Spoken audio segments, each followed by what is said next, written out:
Shalom Avracha, everybody. This week's parsha is Parshat Balak. Balak was a king of Moab, and he got very threatened by the Jewish people.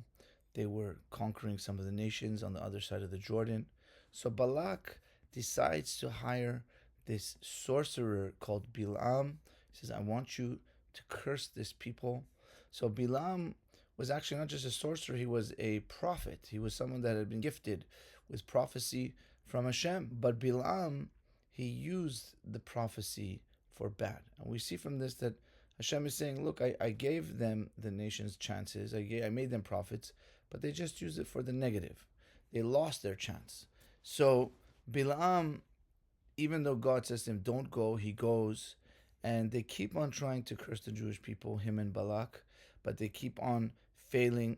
And not only does he fail to curse them, God has told him, whatever I tell you to say, you have to say. He keeps on blessing them.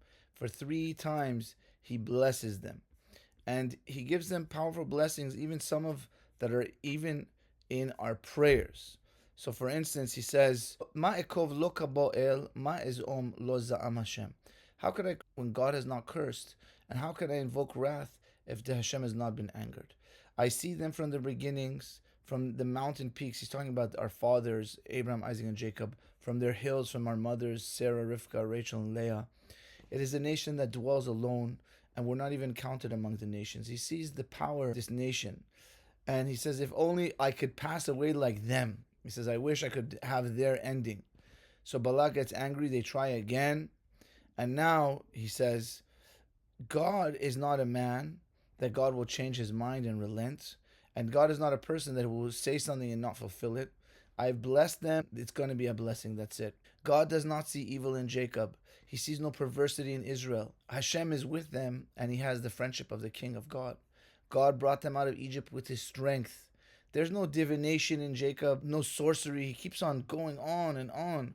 There are people that rises up like a lioness, raises itself up like a lion. They will beat all their enemies. They'll be blessed.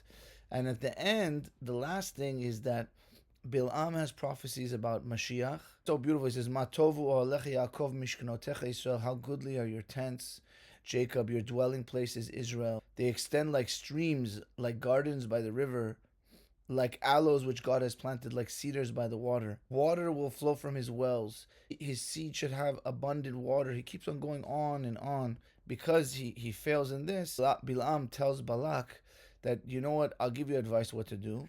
Send the Moabite girls against them to seduce them, and this will be your chance. This will be your chance to beat them. And it's kind of showing us that the only way he was able to beat the Jewish people was by lowering them on a moral level. That was the only chance he had. When we are on a higher level, no one can touch us. We can't lose any war. We're on top. The only way by them bringing us down. So by us maintaining our power, maintaining our high energy, we can continue and be successful as a nation.